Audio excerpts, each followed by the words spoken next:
What's going on, YouTube? I got a new story time for y'all.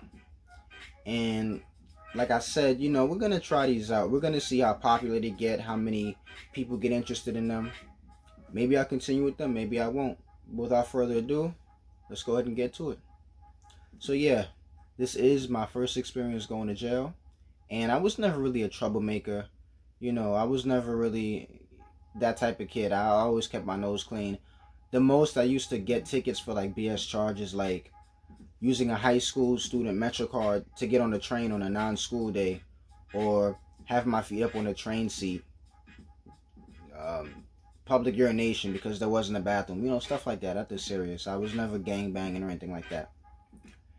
So in my old school, a lot of you may have known, a lot of you may know, especially my older fans, I grew up in the Bronx. I used to live in the Bronx. So when I lived there in my old high school, it was smaller, but everybody got along with each other. There was never really that many fights or anything like that. It was only like if you was in a gang or something like that, doing something you wasn't supposed to be doing. And of course, I had my little crew or whatever. We was basically alike. We kept our noses clean too. We stayed out of trouble. We was never really troublemakers or anything like that. But then when I moved to Queens, the high school that I transferred to was a lot bigger. It was a lot badder. There was fights every day. People would press you for no reason, and even outside of school, I was getting messed with. There was a lot of robberies in the area. It wasn't good. I wasn't getting along with the dudes over there because I wasn't like them. What they wanted to do was party, gang bang, do stupid stuff. Get in all sorts of trouble. So I wasn't like that. So I pretty much was on my own for a little while. I ended up making a couple friends in the long run, but before I even got to that point, long before I even got to that point, I felt unsafe. I'm like, it's like a whole different world to me. It's like I was taken out of mine and just thrown somewhere else on a whole nother planet. So I started carrying around knives, switchblades. And it really made me feel safe. I carried it everywhere. I always had one on me everywhere I went, like it was a gun or something. So, let's see. I was 17 years old. Now, in New York City around this time in my life, they implemented something called the stop and frisk policy, which basically enabled police officers to randomly stop you on the street and just search you for no reason, And it was disbanded because it was proven to be racially motivated. The main people that they mainly were stopping and frisking were only black people and Spanish people. They never stopped white people, no matter how old they were, or any other, So at the time, that's what was going on. And I remember I was in my house, my old house. I was living with my pops at the time. Mind you, I'm still in Queens. I'm living in my old house with my pops at the time.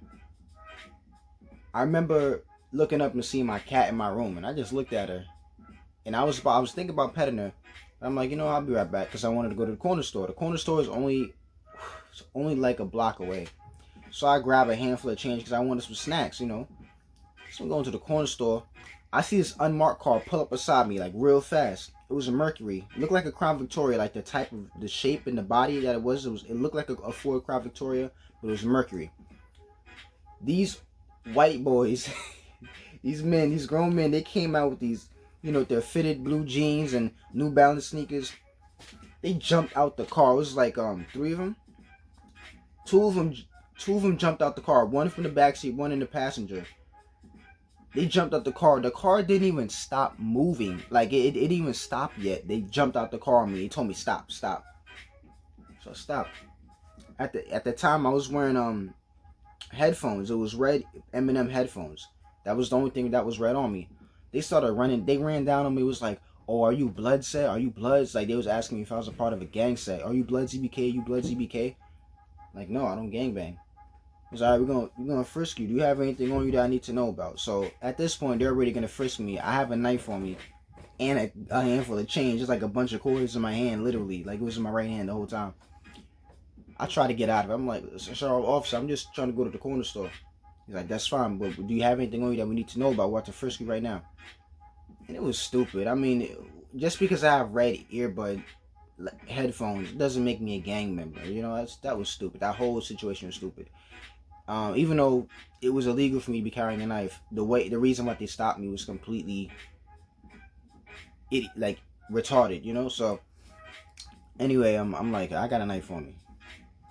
Told him straight up. I mean, I couldn't. It's not like I could take it out and toss it somewhere, whatever. They already ran down on me. You know, they're already right here. We're dealing with this now. So he's like, "Where's the knife?" I'm like, "It's right here in my pocket on my side." So he takes it out. He's like, "All right, it's no big deal. Right now, we're just gonna put the cuffs on you." So they put the cuffs on me. They start frisking me and everything. I don't have anything else on me. And they start walking me to the car. I'm like, "Wait, hold on. You just said it was okay. You said it was no big deal." So I asked him, I'm like, "Wait, I'm not getting arrested, am I?" He was like, "Well, as of right now, you are." So I'm like, just flabbergasted, like, damn. So they put me in the car. I'm handcuffed. Mind you, I still have a handful of quarters. Like, I went to the precinct with a handful of quarters. Sorry. So we're in the car, we're driving, and they're like, "Yeah, we got one. You know, they're on the radio. And they keep asking me the entire time, "Are you Bloods EBK? Are you Bloods EBK? I'm like, "No, officer. I've never been in the gang my whole entire life." So it turns out there was a gang set in the area called Bloods EBK, and they were running around robbing people and slashing people and selling drugs or whatever, just being a menace to the neighborhood.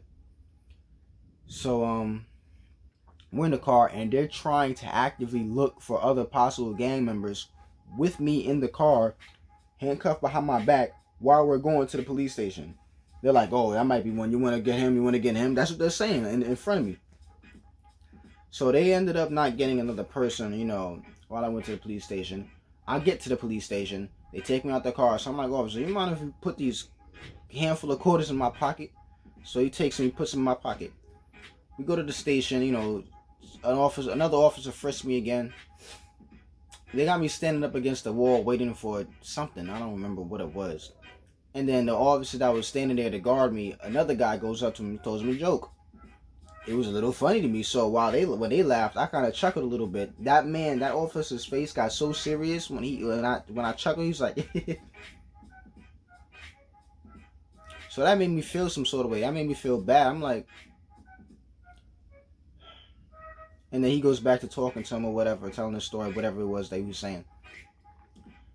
And another officer comes over. They bring me to the holding cell. They were like, "All right, you can either take your shoes off or you can take your shoelaces out, because you can't go to the holding cell with any type of shoelaces, you know, you can use to strangle yourself or somebody else."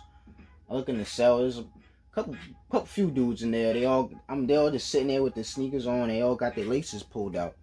So I'm like, "All right, take my laces out." So, you know, of course, they take everything from me, my phone, wallet, whatever. Took my laces out. They put me in the holding cell. It was so cold in that holding cell. Oh my goodness, it was so cold in there. There was like no heat whatsoever. It was a small cell, a few dudes in there. They're just sitting around. They're not really talking about nothing. And I had to go to the bathroom. But at the time, I didn't say anything. But when I was put into the cell, the officer was like, "You know, if you need anything, I'm going to check on you." Never checked on me the whole entire time I was there. Every so often, you see an officer come in and they'll take a bunch of guys out, put cuffs and shackles on them, you know, like a chain. And, you know, like they'll literally be like a chain and take them out to the actual jail, which is called Central Bookings in New York City. So I'm in that holding cell. I was in there for hours, you know, hours. I got arrested at maybe like 4 or 5 o'clock. So it was still daylight out. By the time they took me to jail, it was nighttime, you know. But before we even got to that, you know, I had told an officer, "I'm listening, officer, you know, can I use the bathroom?" It was an officer that came in to bring somebody else into the cell. He was like, "Sure." Takes me to the bathroom, you know. He's just standing there. He doesn't close the door, you know, he's not looking at me, but he's standing right there. Now, I'm too nervous. Like, I'm not used to that. Like, I feel like there's a presence, you know what I mean? I feel like there's no privacy. So I can't go. So I'm like, "All right, I'm sorry, officer, I can't go. I'm too nervous." He's like, "It's all right. I'll come back and check on you, you know, and see if you can go again later on." Never did it. He never did it. I don't know why they lie. But anyway, I'm back in the holding cell. After a while, they call me out, you know, along with a bunch of other people. They chained me up. I got cuffs on with a chain, like cuffed to the shackles around my feet, and it's like me and a bunch of guys, dudes in front of me, dudes in back of me. We're all on this long line on this chain, and they're taking us out. And the little chain between your ankles on the shackles is so small, you can barely like walk. You kind of gotta like kind of hop like a little bit, like kind of, you know, like baby steps. To walk faster, you definitely got a bunny hop. So we get into the paddy wagon. There's a police paddy wagon, and it was so hard. I remember it was so hard for me to get in there because I couldn't raise my feet to step up high enough because the little chain between my ankles on the shackles was so short.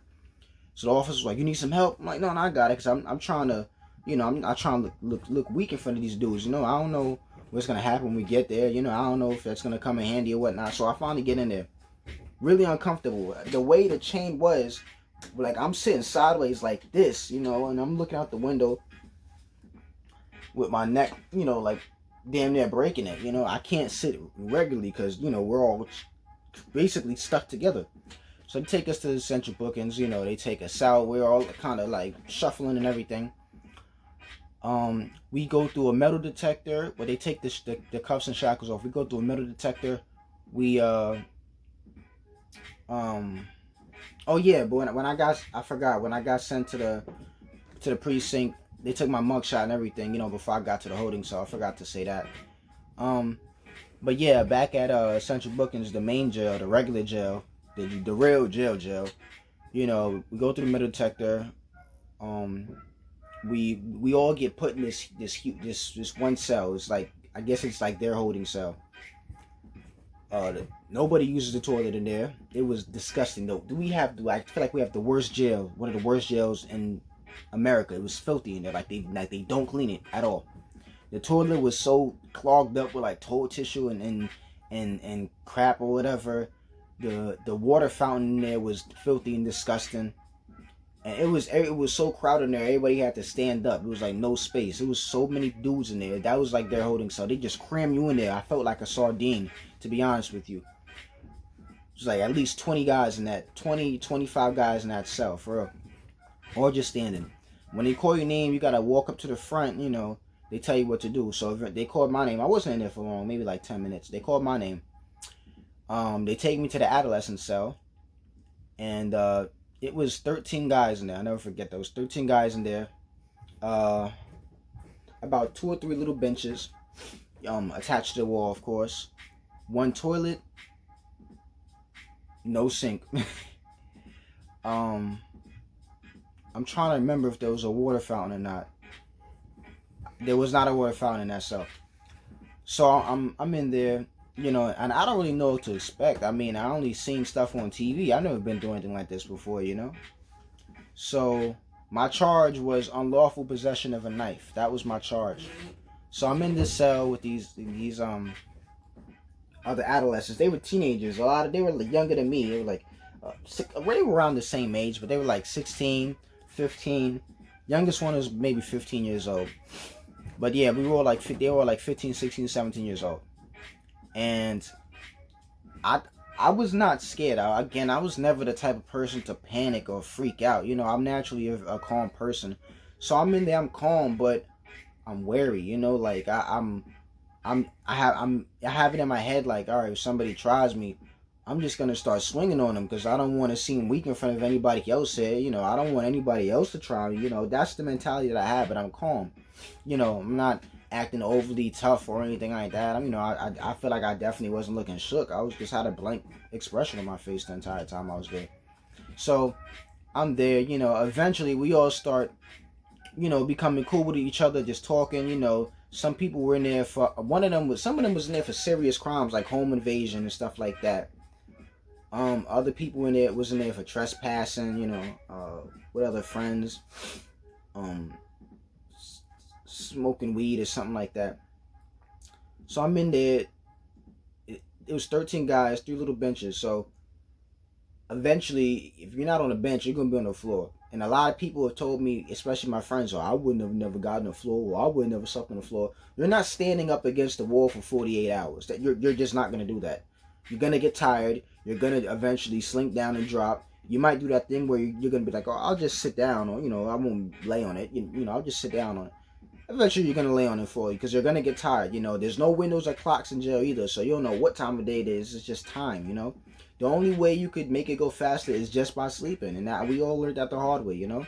So I sat, the only place I had was this little corner of a bench where you had to just sit on it. I couldn't lay down. Everybody else was laying down on it. because at this point it's nighttime. So I'm just sitting on it. I sat on that damn bench all night. In the morning, the dude was nice enough to, he was like, yo, bro, you want to sit down? I mean, you want to lay down? He was nice enough to let me catch some Z's or whatever. That floor was filthy. They never cleaned it. It was spit on the floor. It was dirt on the floor. You look up on the ceiling, it's a bunch of peanut butter sandwich marks of people when they would throw it up there. When I woke up in the morning,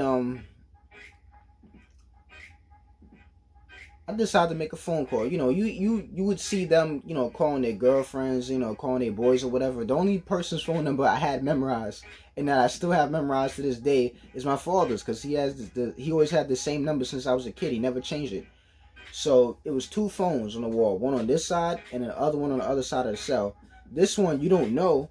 As soon as you pick it up, be like, hello? Oh, it's broken. It's like it's got a huge wire poking out of it. So it caught everybody new that got into the cell. And it was like a game. We would just watch. They would grab that phone to try to make a call. And as soon as they put it to the ear, it pokes them. And they'd be like, oh, you know, it's a huge ass wire. It's a huge wire coming out of it. So you got to use the other phone. So I called him. I called my dad, and I guess it said something before, you know, like as soon as he said hello, I guess it said something before, like it was a recording or whatever before the phone call actually went through, or I don't know what the caller ID said, but he automatically knew, because as soon as I called him, he's like, hello. I was like, hey dad. He's like, yo Steve, where you calling from? That's the first thing he said to me after hello. He said, yo Steve, where you calling from? And I explained the situation. He's like, all right, man. He's talking to me like I'm about to die. He's telling me things he never told me before, you know. He's like, all right, man, you know, just stay up, you know, hold your head up, you know, stay up, blah blah blah. But he told me some other stuff too, but I'm not gonna repeat it. But he told me stuff he never told me before. He's talking to me like I'm about to die up in here, like somebody just gonna run up and be like, you know. So I'm in there. We always pretty much cool with each other, you know. The funny thing was the adult cell was right across from us. And it was some weird people in there. We seen. I remember, for some reason this stood out to me. It's this big guy. He was just sitting there, staring off into space, and he had a Scully on it. Said Queens on it. You know, like he was representing while he was locked up with us. It was a bunch of dudes pacing back and forth like they couldn't sit still. It was a man in there with a firefighter uniform on. You know, it was weird. And then as time goes on, like as the time went on throughout the day, they're going crazy in there. They're talking about, oh, I'm not, still some white guy in there. He's like, oh, I'm not snitching. I'm not signing no papers. And they're all egging him on like, yeah, we not signing no papers either. We don't do that over here. And they couldn't sit still. Like, if they sat down for a second, they got right back up. They start pacing back and forth. Like, they're going on and on. Like, this is the first 48 or something like that. And then us teenagers, we just looking at them cracking up like, yo, these dudes can't sit still. The funny thing is, we're supposed to be acting like that, you know? It's crazy. So, yeah, as the days going on, people using the phone, calling their girlfriends, calling their moms, you know, whoever they had numbers memorized to. New people, whenever somebody new with it to the cell, they would make you reach for that broken phone, because again, you can't tell it's broken at first, you know, first glance at it. You pick it up, boop, you know, and we all start laughing. They're like, oh, well, okay. You know, they got to use the other one. At the time, I had a girlfriend, but you know, she was so straight edge, and like she wouldn't even throw a gum wrapper on the floor, you know, like, so I'm like, I can't tell her this, you know, I didn't know how she was gonna react. I don't know how she would take it, so I kind of kept that secret from her. Not that I had her number memorized, but you know, I mean, I scratched her name and I scratched her name on a piece of metal where there was a bunch of other scratch graffiti there, you know.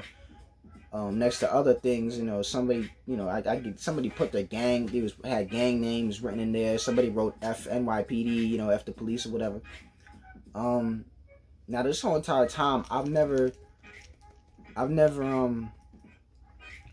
through anything like this before, and I felt so much like a criminal. Like, I'm like, I don't belong here. I can't go through this again, you know. I won't go through this again, and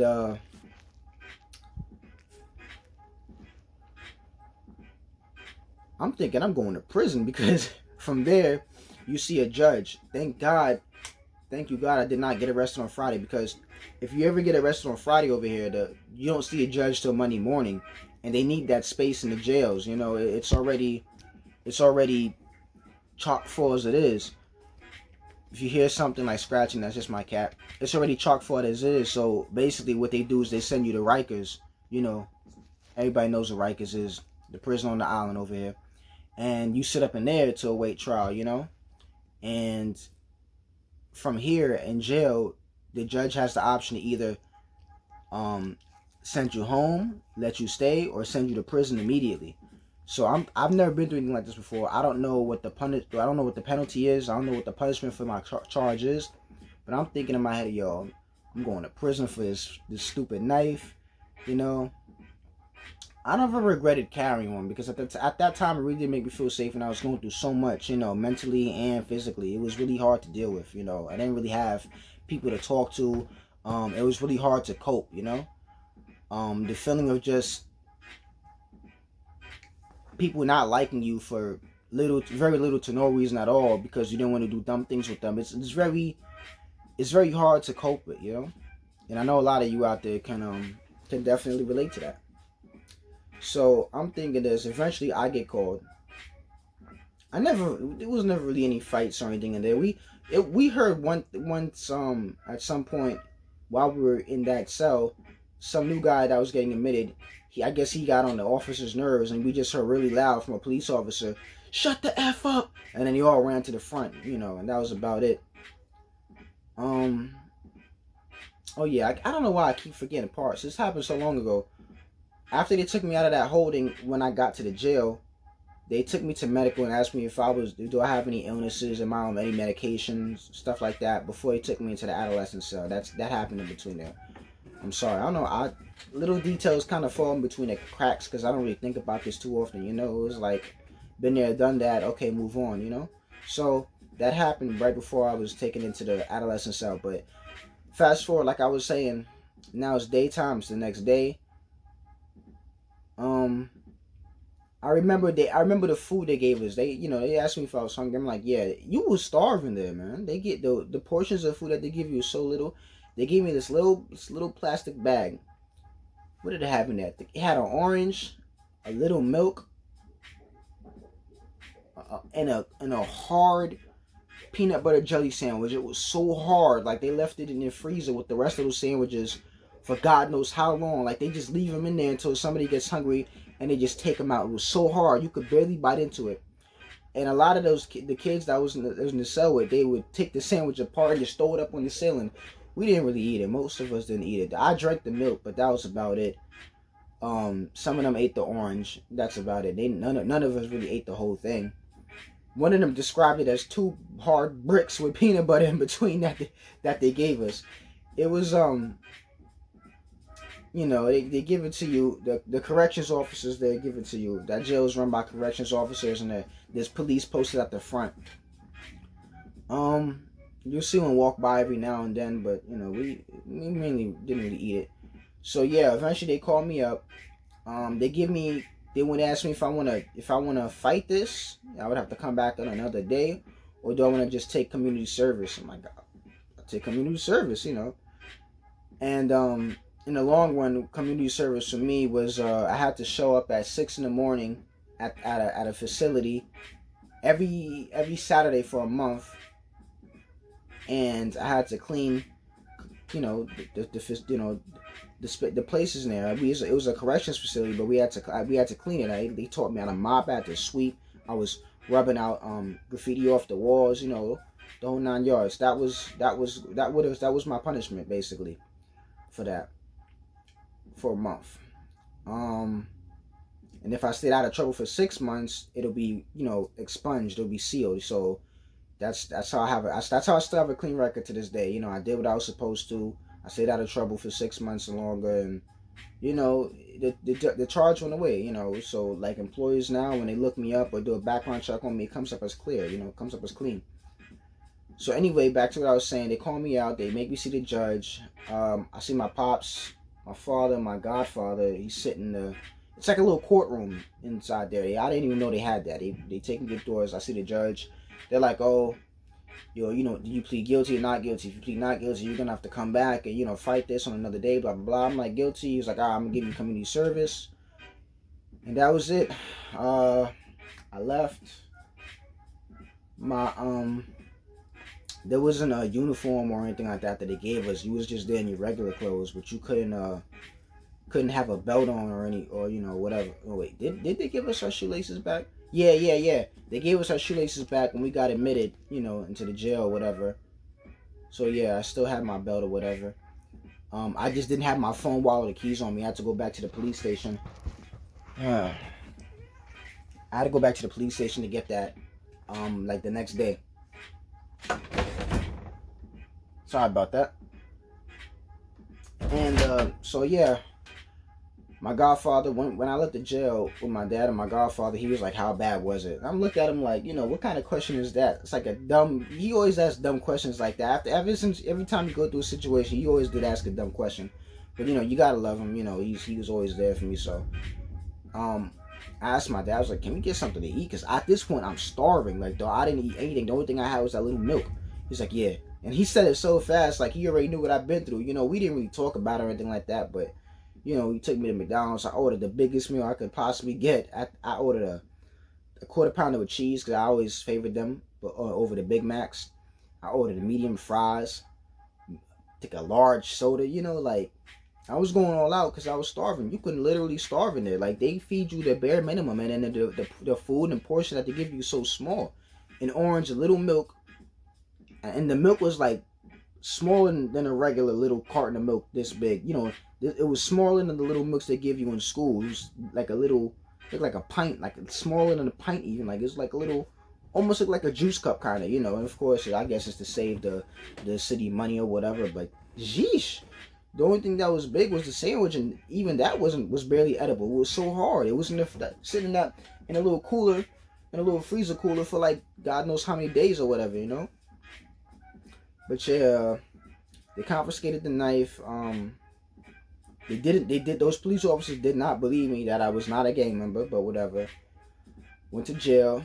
I completed my community service. I repaid my debt to society, and I got my record clean because I did what I was supposed to do, and I stayed out of trouble for 6 months, and I never went back to jail since.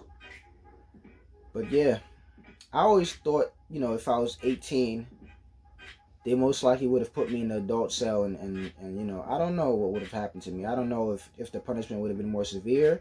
I don't know if it would have been the same thing, because that was really my first time getting into any serious trouble like that I actually had to get arrested for, But hey, that's my story, my first experience going to jail. Thank you for watching. Like and subscribe. Stay tuned for more, and be safe.